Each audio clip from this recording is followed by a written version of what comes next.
If you were expecting a typical evening of drama, shade, and clever remarks, when you tuned into Love and Hip Hop Atlanta, you might get caught in the midst of a hurricane instead. No one anticipated it. They're whispering quickly. There is just one question circulating around Atlanta's streets as fans repeatedly play the video. Was it truly Rasheeda and Yandy's dispute that escalated into violence? As soon as they entered the same room, the atmosphere was strained. What followed, however, took things to a level no one had anticipated. Rumor has it that this time, words weren't enough. Although there has been simmering tension between these two powerful ladies for months, it appears that the pot has finally boiled over. Some claim that dubious remarks regarding allegiance were the first. Some say it was about respect for the family, and some even think it was all about money and power. Regardless of the facts, the altercation erupted so quickly that even the producers were caught off guard. One of the most explosive moments in the franchise's history, according to online fans. Additionally, if you think the but one thing is for sure, rumors or not, Rasheeda and Yandy's rivalry has escalated to a point where it might not be reversible. Even before either woman spoke, the atmosphere was thick with expectation. People felt that there was a problem. There is a storm building in the set's corner. Additionally, Rasheeda entered the room with her shoulders squared, and she was clearly not there for small talk. As seen by the slightly elevated chin she was wearing, her energy shouted conflict, and the change was instantly felt by everyone in the vicinity. She looked directly at Yandy, who was standing composedly on the other side of the room. It was like two hurricanes colliding in the midst of the sea. Unavoidable, dangerous, and inexorable. Rasheeda wasted little time. Like a razor, her comments sliced through the tension. Loaded with bitterness that had obviously been accumulating for a long time, her voice rose with each charge as she yelled, "You mock my style. You mock my jewelry. You mock my hustle. You go about pretending that you created this and that you hired me. But let's face it, there were gasps from others in the vicinity. You cannot discredit me. Not here, not in Atlanta. This is my house. This is my franchise." Others gripped their phones more tightly, trying to record every word without getting caught in the crossfire. This felt something unusual. Even for a drama-heavy show, it was more than shade. The conflict was war. Yandy, though, did not recoil. She maintained her composure. Her posture was firm, and when she did speak, it was in a tone so measured that it nearly hurt more than shouting ever could. "You're home," she said, replied with a slight smirk.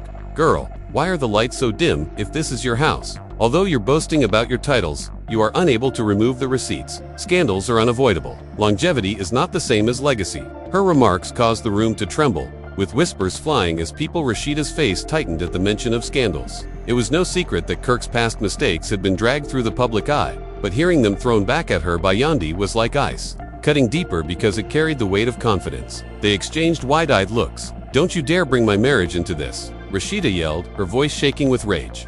"Don't you dare act like you better than me when you've been riding on other people's pain just to stay relevant. You call that power? No, that's desperation." Yandy was like pouring petrol on fire. "Desperation?" she asked softly, but with a bite beneath. "Honey, desperation is holding on to a man who has repeatedly embarrassed you on national television and then still trying to convince the world that you two are royalty. If that's your throne, you can keep it. I don't need it." With some hiding their lips and others murmuring, "Oh my God," the crowd as a whole gasped once more. Under their breath, the tension in the room had officially shifted from uncomfortable to explosive. Rasheeda's eyes widened, her hands moving as she gestured wildly, pointing at Yandy with every word. "You're not Atlanta," Rasheeda spit out. "You're not from here. You have no place here. You think you can manage things, but you can't wear a hat and call yourself Atlanta. You came down from New York. That isn't how it operates. You have no street knowledge. You're unaware of the grind. You're ignorant of the culture. I live in this city." Yandy smiled calmly again, her gaze never leaving Rasheeda's. "Funny," she said, maintaining her composure. "I'm better than you here, regardless of where I'm from. Atlanta didn't have to approve of me.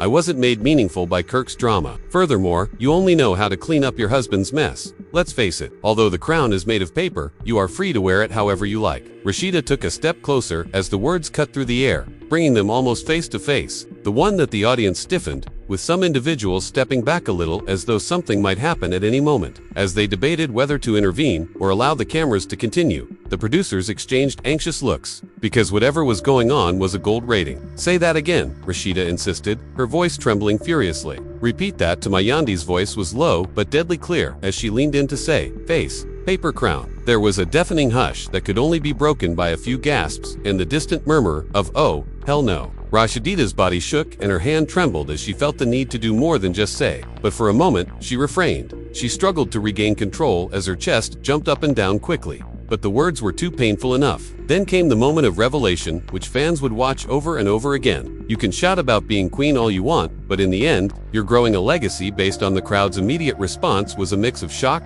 sympathy, and anger. Rasheeda froze for a moment, her eyes flashing with pain and rage. The line struck at the heart of everything she had fought to protect her marriage, her family, and her reputation. Betrayal, no matter how hard you try, you can't erase that. Rasheeda's voice broke as she yelled back, her words stumbling over each other, her passion overpowering her strategy. Don't you talk about my family like that? Don't you dare. You think you can come here and disrespect me? Because I'm so angry at how brutal the confrontation has become. This is going to get physical, one cast member muttered as the shouting intensified. Overlapping, each woman trying to drown out the others. Some onlookers tried to intervene, urging them to calm down, but their voices were drowned out by the commotion. Disrespect what I built. Disrespect everything I stand for. Nah, I'm not having it. And the burden of that, as if to test me, Rasheeda moved closer, her face inches from Yandy's, her finger pointing straight at her chest. The sentence lingered in the air like thunder before a storm. Feel free, but keep in mind, you better not miss when you come for me. Yandy didn't move, blink, or flinch. The crowd roared.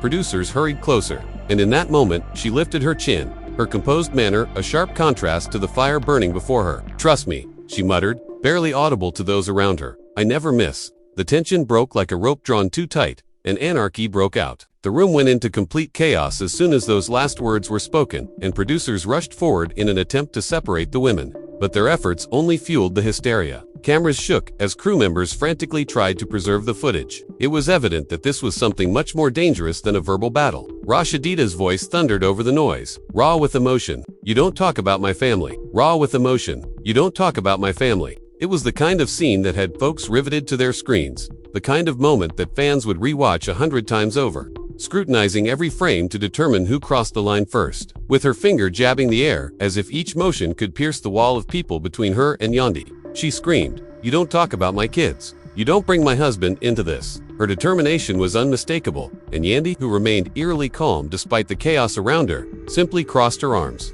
Her chest heaved as she attempted to push past the producers. "I didn't bring them into it," she said firmly, her tone piercing the chaos like a knife. "He did. Your husband, not me, brought that pain to your doorstep. Don't be angry with me for stating what everyone already knows." The cast members around them gasped. Even the ones who tried to remain neutral couldn't hide their shock, as if the whole room had decided to let the storm play. Yandy tilted her head, her expression unreadable, and then with a slight shrug, she said softly but clearly, while others covered their mouths in shock and others shook their heads. "Even so, I still managed to exceed you in this situation." Fans videotaped from every angle, already planning the social media captions they would use when posting the clip. But the drama didn't end there. That line drove the crowd into a frenzy, and even those who wanted to support Rasheeda couldn't resist the sting of the truth. Producers succeeded in pulling Rasheeda back a few paces when Kirk unexpectedly showed up at her side, adding gasoline to the fire. "Come on, babe," he said. He tried to reassure her by whispering, "It ain't worth it." But his attempt was immediately unsuccessful, and Yandy grabbed the opportunity, narrowing her eyes and staring at Kirk.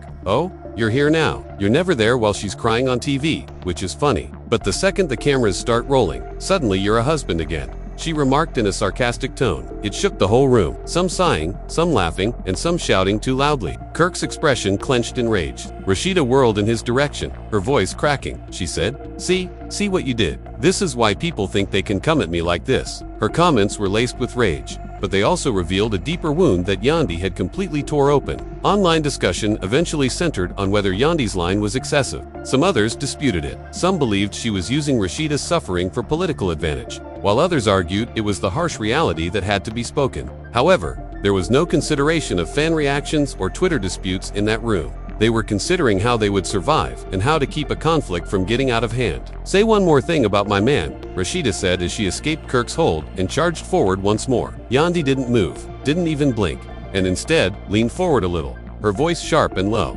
"Girl, the world has been watching what happens for years. I don't need to say a word." That composed delivery was the last straw. Rasheeda lunged again, her hands stretched, and even though the producers restrained her, the atmosphere in the room changed from heated rhetoric to real fear of what might happen next. Everyone knew that if one hand touched, the whole scene would blow up into something even bigger. Other actors attempted to diffuse the tension, but Carly Red rushed in and yelled, "Y'all stop. You all stop. It's not this isn't the path." Her voice cracked as she tried to wedge herself between the two women, but Rasheeda shoved her aside without even looking. "Don't you touch me, Carly," Rasheeda angrily said. "This isn't unrelated to you." Carly, however, never wanted to be silent. Fired back. "If you guys tear this whole set apart, it's all about me. This ain't just your mess, it's everybody's." Her attempt to play peacemaker only served to deepen the dispute, and then all of a sudden, three voices were overlapping and shouting over each other, giving the impression that the room was every time Rasheeda screamed louder. Yandy responded softer, which only made the words hurt more. "You're jealous," Yandy finally said, her voice calm but deadly serious. Cast members shouted, crew members pulled, phones were recorded, and somewhere in the middle of it all, Yandy stood tall, her expression still composed, almost victorious. "No matter how long you've been here or how many years you've worked, you still can't get over the fact that I always steal the show when I enter a room. It hurts you because you've been fighting for a crown that no one else wants." Rasheeda screamed back, her body trembling, her breathing labored, her face a mixture of heartbreak and rage. "Have jealousy? You're jealous. I want a girl. There's nothing to feel envious of. I have what you don't. I built what you haven't made. You are unaware of the amount of work required to maintain a family, a business, or a city. You are not suited for it." Like swords slamming against each other, their words ready to give in. They were each intent on striking the last blow. When security was finally called, their heavy footsteps pounded on the floor as they hurried to take control of the situation. But even as the black-shorted guys moved amongst the women, the yelling went on, reverberating throughout the set and burning into everyone's memories. One of the most shocking and memorable confrontations in the history of hip-hop and loved, according to the fans who watched afterwards. The most absurd aspect was that the night wasn't even close to ending. With their arms out, security rushed in to create a wall between the two women. Nevertheless, the energy persisted, despite the presence of other bodies between them. The Rasheeda was the hands that attempted to restrain her were thrashing. On the other side, Yandy stood straight and composed, but her voice was raw from shouting. She raised her chin as if she had already won the battle. Around them, there was a flurry of yells, gasps, and anxious laughter. People understood that this moment would dominate timelines in the past, so they kept their phones up high, recording every viewpoint. It was nighttime. People's thoughts were already starting to form #LA Team Yandy and Team Rasheeda fight. Just behind Rasheeda, Kirk appeared conflicted about whether to drag her out or let her fight it alone. "Come on, babe, let's go," he said in a quiet but tremulous voice. "It's not worth it." Rasheeda whirled towards him, her eyes blazing, but she was only attempting to get a rise out of him. Trying, "Kirk, she has been treating me disrespectfully all night. Did you hear what she said about you, about us, and you were just standing there?" Her words were broken, her anger pierced by grief. The room fell silent for a moment as the impact of her words set in, revealing that it was no longer just a fight, but rather a candid look into their marriage's flaws, which were made public. Fans who later viewed the video online said they felt almost guilty, as if they were doing something wrong, violating something too intimate, but they were unable to turn away. Yandy capitalized on the quiet, calling out across the divide in a steady, calm voice. "Don't blame him for what's been public for years. You've been standing by his mistakes, covering for him, fighting battles he started. But guess what?" Rasheeda rushed again, but security's hold tightened. She then yelled out, her voice almost breaking, "You don't have the right to say his name. Those battles aren't mine. You can't throw your pain at me just because you're tired of carrying it. You have no right to discuss my marriage. What we've been through is unknown to you. You have no idea what we've managed to survive. Survived or settled," Yandy said, her tone sharpening as her eyes glimmered. "Because, from where I am, there is a significant difference." The room was filled with commotion as those words exploded like a grenade. One cast member murmured, "She didn't just say that," while another said, "Nope, Rasheeda ain't going to let that slide." Others gasped, yelled, cursed, and even laughed nervously because they couldn't believe how deep the cut went. It became more personal, and the conflict lost its focus on pride or position on the show. Everyone watching understood it was painful. Carly Red, still trying desperately to play peacemaker, said above the commotion, "Y'all, stop this now. Y'all tearing each other apart. This ain't just a fight. This is family breaking down." But Rasheeda's next scream overpowered her words. "You jealous?" Rasheeda exclaimed, her voice bursting with anger and vulnerability. "You jealous because, despite everything I've been through, I'm still standing, I'm still creating, and I'm still respected. No matter how many sly remarks you make, you can't take that away from me. You think they respect you, or do they just feel sorry for you? You think they respect you, or do they just feel sorry for you?"